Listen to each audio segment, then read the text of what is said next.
우리에게 주신 하나님의 말씀은 역대하 32장 20절부터 23절까지 말씀입니다. 구약성경 역대하 32장 20절부터 23절까지 말씀입니다.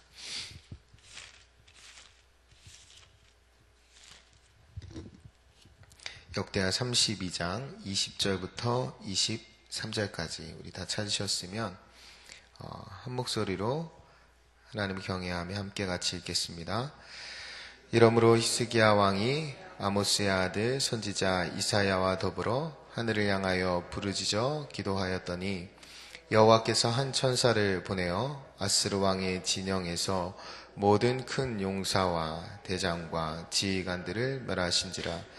아스르 왕이 낯이 뜨거워 그의 고국으로 돌아갔더니 그의 시내 전에 들어갔을 때에 그의 몸에서 난 자들이 거기서 칼로 죽였더라.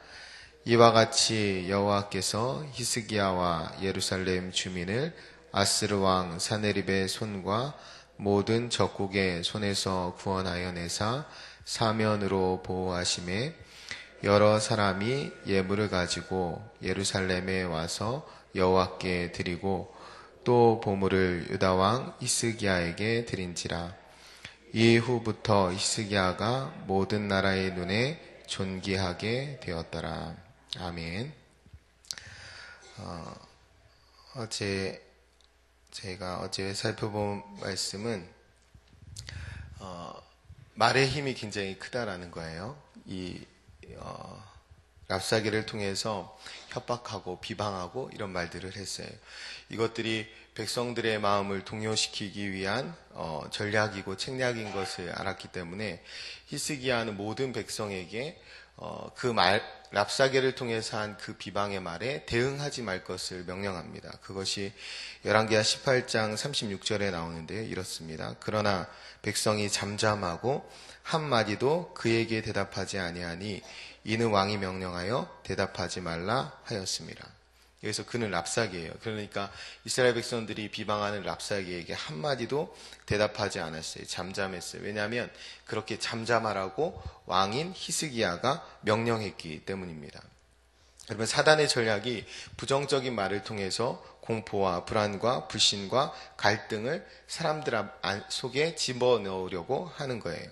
그때 우리는 이것에 반응하지 않고 도리어 침묵하면서 잠잠히 하나님을 바라볼 수 있어야 합니다.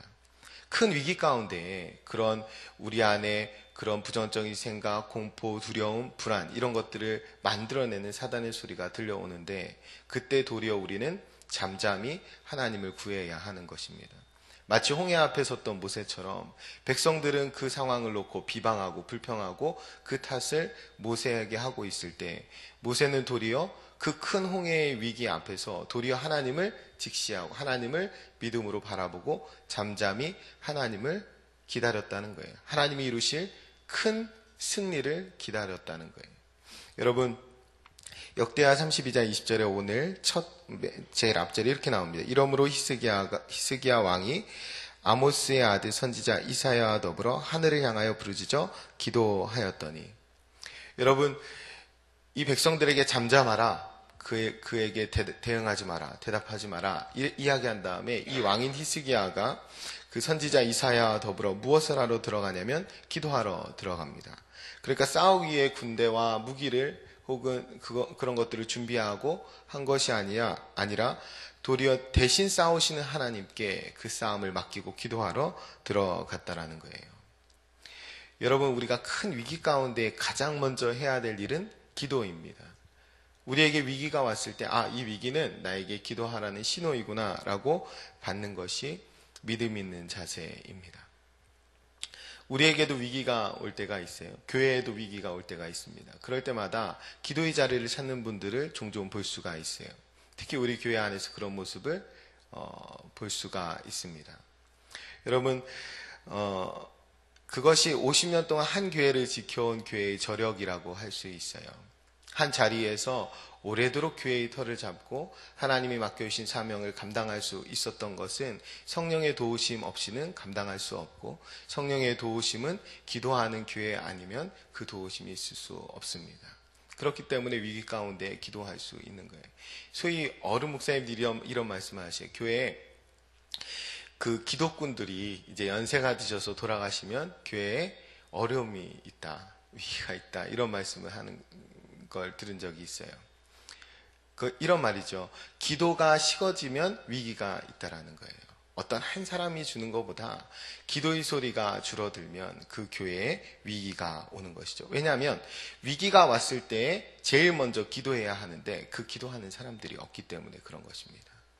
내 개인에게 위기가 오거나 아니면 가정에게 아니면 교회에, 그럴 때 우리는 그것이 기도하라는 하나님의 신호인 줄 알고 더 기도의 자리로 찾아 나갈 수 있어야 합니다. 히스기야는 지금 그야말로 절체절명의 위기예요. 죽음을 앞에 두고 이 성이 함락되느냐, 이제 포로로 잡혀가느냐, 이제 죽게 되느냐, 그 위기 상황입니다. 그런데 그 위기 상황에 무기와 군대를 준비하러 가지 않았다라는 거예요. 그 위기 상황에 하나님께 기도하러 들어갔다라는 거예요. 이 사실 우리가 분명히 기억하고, 우리도 그 위기 때에 여러 가지 상황과 형편이 있겠지만 가장 먼저 해야 될 일은 기도라는 사실을 여러분이 잊지 않으셨으면 좋겠습니다. 여러분, 이 히스기야가 한 기도가 오늘은 20절에 부르짖어 기도하였더니 이렇게 한 절로 나와 있지만 열왕기하에는 좀 더 자세히 나와 있습니다. 그래서 이 부분은 좀 같이 찾아서 읽고 싶은데요. 열왕기하 19장 14절부터 19절까지 말씀인데요. 여기는 같이 찾아서 함께 읽겠습니다. 열왕기하 19장 14절부터 19절까지 찾아서 보시고 제가 읽겠습니다. 히스기야가 사자의 손에서 편지를 받아보고 여호와의 성전에 올라가서 히스기야가 그 편지를 여호와 앞에 펴놓고 그 앞에서 히스기야가 기도하여 이르되 그룹들 위에 계신 이스라엘의 하나님 여호와여, 주는 천하만국의 홀로 하나님이시라. 주께서 천지를 만드셨나이다. 여호와여, 귀를 기울여 들으소서. 여호와여, 눈을 떠서 보시옵소서. 사네립이 살아계신 하나님을 비방하러 보낸 말을 들으시옵소서.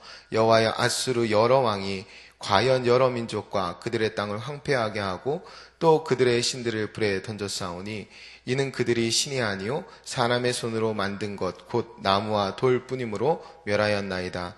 우리 하나님 여호와여, 원하건대 이제 우리를 그의 손에서 구원하옵소서. 그리하면 천하 만국이 주 여호와가 홀로 하나님이신 줄 알리이다 하니라. 아멘. 이게 히스기야가 한 기도예요. 여러분, 이 기도의 내용을 좀 우리가 오늘 마음에 담을 수 있었으면 좋겠는데요. 1절에 이렇게 나와요. 히스기야가 그 편지, 사네립이 비방한 편지의 내용들이, 비방한 내용들을 담은 편지인데 그것을 여호와 앞에 펴놓고, 그러니까 지금 모욕당한, 그리고 공격당한, 그리고 지금 위기의 모든 상황들을 내려놓고 기도했다는 거예요. 여러분, 우리가 기도할 때, 위기 가운데 기도할 때 제일 중요한 것은 상황을 내려놓고 그 상황 전체를 주님께 맡겨드리면서 하나님의 구원과 영광을 구하며 기도하는 것이 중요합니다. 나에게 있는 그 위기의 상황을 그대로 하나님께 열어두고 책임져 주시는 하나님이시라는 사실을 의심하지 않고 기도하는 것입니다. 오늘 나에게, 그리고 우리에게 무서운 존재가 무엇입니까? 그리고 근심과 걱정거리, 혹은 내 안에 두려움과 공포, 불안, 불신과 갈등과 분열을 만들어내는 것들이 무엇입니까? 그 무엇이 있다면 그것을 그대로 하나님 앞에 펼쳐 내려놓고 부르짖어 기도할 수 있어야 합니다. 그것이 위기 가운데 기도하는 첫 번째 자세입니다. 여러분, 북핵 위협으로 한반도의 그 전쟁 위기가 점점 고조되고 있습니다. 그럼 뉴스를 보고 어린아이들도 전쟁 날까봐 무섭다고 엄마 아빠한테 얘기한다고 그래요. 교구에 그런 기도 제목이 있었어요. 우리 아이가 뉴스를 보고 전쟁이 날까봐 너무 불안해합니다. 평안을 주시도록 기도해, 이런 기도 제목이 있었어요. 아이들 뿐이겠습니까? 우리 모두가 그런 불안이, 두려움이 있는데, 이럴 때 우리는 어떻게 해야 합니까? 이럴 때 그리스도인인 우리는 어떻게 해야 합니까? 전술핵을 구하러 가야 합니까? 김정은 참수부대를 만들어야 됩니까? 우리가 이럴 때 해야 할 일은 하나님 앞에 모든 것을 펼쳐놓고 부르짖어 기도하는 것을 먼저 해야 합니다. 선후가 여러분 분명해야 합니다. 적어도 그리스도인이라면. 우리가 모든 역사의 주관을 하나님이 하고 계시고 그분이 만유의 주제이신 것을 믿는다면 당연히 우리는 제일 먼저 그분 앞에 무릎을 꿇을 수 있어야 합니다. 그것이 위기 가운데에 우리가 제일 먼저 해야 할 일이에요. 우리가 정부를 보면 새로운 정부가 들어섰지만 그 정부가 전쟁을 막기 위해 할 수 있는 일이 별로 없어 보입니다. 그것은 비단 이번 정부만 그랬던 것은 아니에요. 여러분, 이스라엘과 같이 우리나라가 늘 강대국에 둘러싸여 있는데, 지금 남한산성이라는 영화도 그런 내용 아닙니까?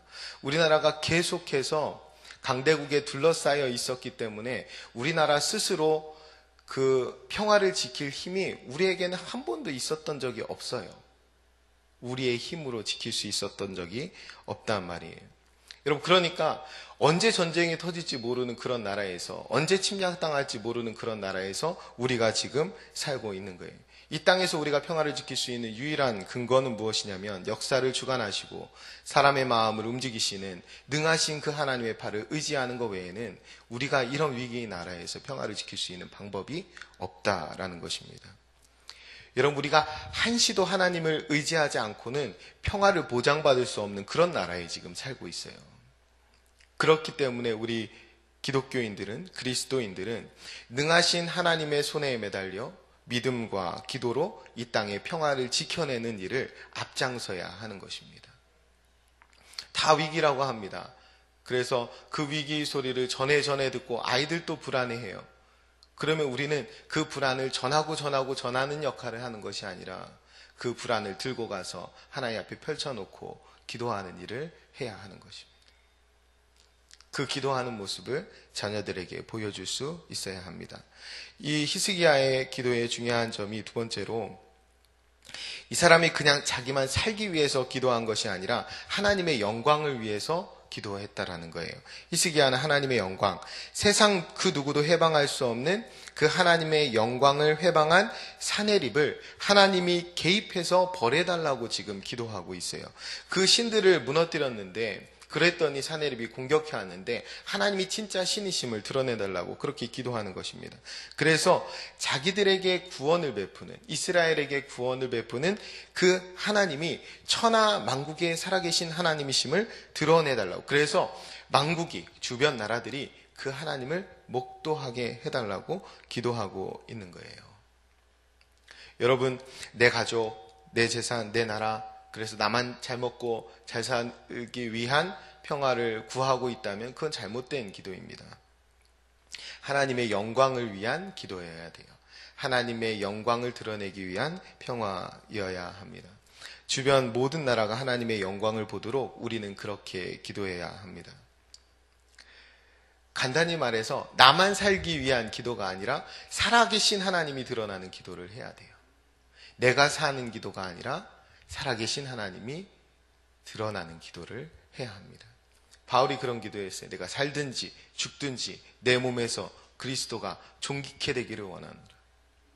우리나라가 어떠한 상황에 있든지 하나님이 이 나라를 섭리해 주셔서 하나님의 살아계심이 드러나게 해달라고 우리가 그렇게 기도해야 하는 것입니다.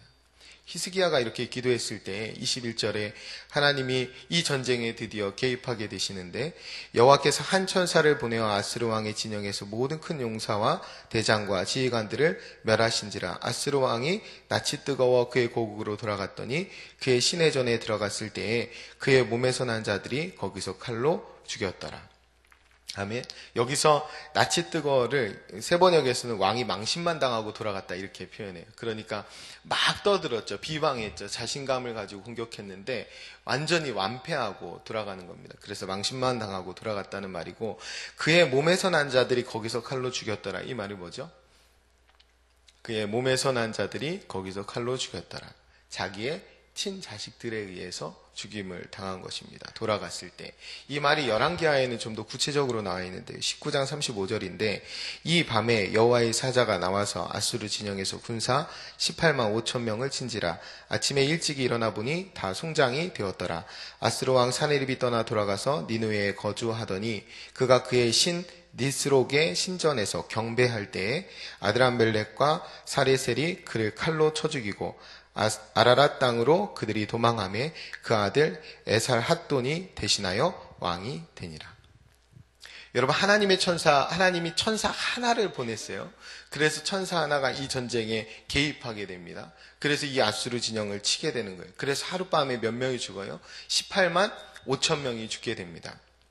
인간적으로는 이게 상상도 안 되는 대단히 끔찍한 재앙이 이 아수르에게 임하는 거예요. 여러분, 수십 년 동안 이 이스라엘을 둘러싸고 이스라엘을 공포에 떨게 했던 이 대군, 아수르의 대군이 단 하루 만에 그냥 괴멸되어 버리는 겁니다. 인간의 수십 년 노력이, 그러니까 공격하기 위한 이 아수르의 수십 년 노력이 하나님의 한 번 움직이심으로 무너지게 되는 거예요. 여러분, 북한이 미사일을 한 50년 정도 준비했다고 그래요. 핵을 개발한 지 2006년부터 했으니까 10년이 넘었습니다. 그런 수십 년의 노력도 하나님의 한 번의 움직임으로 무력화되는 거예요. 우리가 전쟁이 하나님께 달려있음을 분명히 믿어야 합니다. 그리고 우리가 여기서 주목해 봐야 되는 것은 이 사내립, 하나님을 모욕한 사내립의 최후의 모습이에요. 어떻게 죽느냐? 내부 반란으로 자기 자식에게 죽습니다. 근데 그 죽은 장소가 어디예요? 그가 섬기는 신 니스록의 신전에서 죽습니다. 이것은 무엇을 뜻하냐면 이 하나님을 모욕한 그 사람과 그리고 그 사람이 믿는 사람이 만든 우상이 얼마나 무력한지를 보여주는 거예요. 사내립이 적에 의해서 죽은 것도 아닙니다. 자기 자식에 의해서 죽었어요. 가장 보호받을 수 있는 공간에서 죽은 거예요. 이것은 하나님 앞에 이들이 얼마나 무기력한지 드러내는 거예요. 양면이죠. 하나님은 천사 하나를 보내서 18만 5천을 한 번에 괴멸시키면서 얼마나 능하고 강하신 분임을 보여주셨다면 이 사내립이 그 자기가 믿는 신전에서 자기 자식에게 죽임을 당하는 모습을 통해서 그들이 얼마나 무력한지를 보여주고 있는 것입니다. 그래서 하나님이 시편 2장 10절 12절 이런 말씀이 있어요. 그런즉 군왕들아 너희는 지혜를 얻으며 세상의 관원들아 교훈을 받을지어다. 여호와를 경외함으로 섬기고 떨며 즐거워할지어다. 그 아들에게 입맞추라. 그렇지 않으면 진노하심으로 너희가 길에서 망하리니 그 진노가 급하심이라. 여호와를 의지하는 자는 다 복이 있도다. 여러분 여호와를 의지하면 복이 있고 그분을 경외하지 않고 의지하지 않으면 망한다는 말이에요. 떨며 두려워하지 않으면 여호와가 그들을 망하게 하신다는 말이에요. 여러분, 여호와를 의지하는 것이 복되다는 사실을 우리가 분명히 기억해야 합니다. 하나님만 경외하고 그분만 섬길 때, 그의 법도를 따라 규례를 따라 살아갈 때 우리가 복된 삶을 살 수 있고 히스기야와 같이 형통한 삶을 살 수 있다는 사실을 우리가 잊지 않아야 합니다.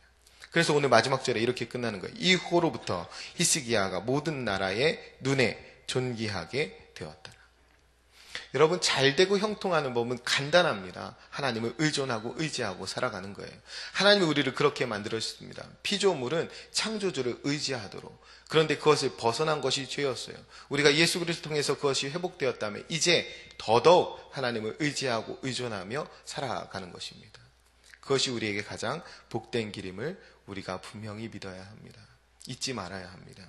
그래서 하나님이 도리어 우리에게 위기가 있더라도 그 위기를 기회로 바꾸어 주시고 도리어 히스기야를 존귀하게 하셨듯이 비록 우리나라가 이스라엘과 같이 강대국에 둘러싸여 여러 가지 위기와 전쟁의 위험과 두려움이 있지만 결국에 하나님을 의지하면 도리어 우리나라를 존귀케 세워가실 것을 우리가 믿어야 하는 것입니다. 그 나라뿐만 아니라 내 개인도 그렇고 가정도 그렇고 교회도 그렇습니다. 그래서 우리가 그렇게 하나님께 위기 가운데 먼저 무릎 꿇고 기도하는 하나님의 사람들이 되셨으면 좋겠습니다. 기도하겠습니다. 거룩하고 존귀하신 아버지 하나님 감사합니다. 이 아침에도 하나님 저희들 불러주시고 생명의 말씀으로 저희 심령 가운데 채워주심을 감사합니다. 저희들 불안과 갈등을 일으키려는 사단의 전략 앞에 잠잠히 기도하게 하시고 큰 위협 앞에서도 크신 하나님만 바라봄으로 흔들림 없는 인생을 살아드리는 저희들 되게 도와주옵소서. 하나님 위기 가운데 가장 먼저 할 일은 기도하는 일임을 깨닫습니다. 가정과 교회와 나라를 위해 먼저 기도하는 저희들 저희들 되게 도와주옵소서. 책임져 주시고 든든히 세워주시는 분이 하나님이시라는 사실을 한시도 의심하지 않게 도와주옵소서.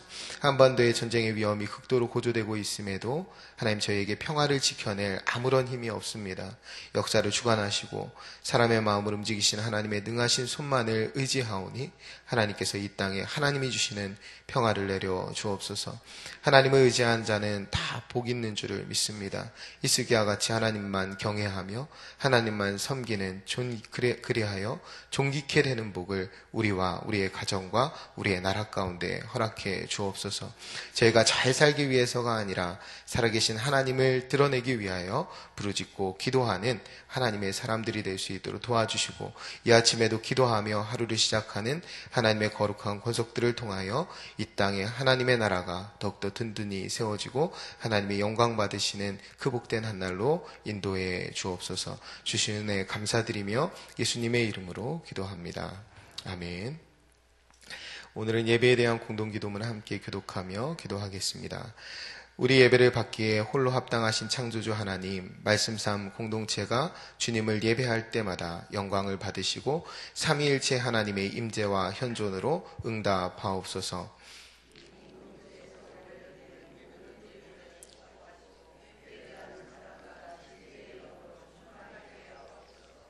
주님이 찾으시는 예배자들이 훈련되어 일어나게 하옵소서.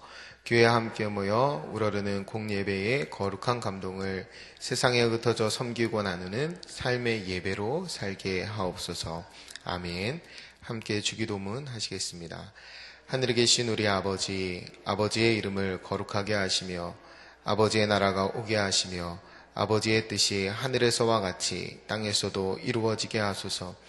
오늘 우리에게 일용할 양식을 주시고 우리가 우리에게 잘못한 사람을 용서하여 준 것 같이 우리 죄를 용서하여 주시고 우리를 시험에 빠지지 않게 하시고 악에서 구하소서. 나라와 권능과 영광이 영원히 아버지의 것입니다. 아멘. 이 시간 다음과 같은 기도의 제목으로 기도드리겠습니다. 지금 들은 말씀이 내 삶으로 이어지게 하옵소서. 오늘 드리는 수요 예배에 풍성한 은혜를 주옵소서. 종교개혁 대년 기념 로마서 묵상 두 번째 시간 말씀의 은혜를 충만히 내려 주옵소서. 내일 있을 목회자 인문학 독서 모임을 복되게 하시고 제4차 국내 성지순례 잘 준비되어서 은혜 가운데 진행되게 하옵소서. 북한의 무력 도발을 막아주시고 동북아 정세에 평화를 주옵소서. 우리 공동 기도문의 기도 제목과 여러분 각자의 기도 제목에 따라 기도하시다가 삶의 자리로 나아가시겠습니다. 기도합니다.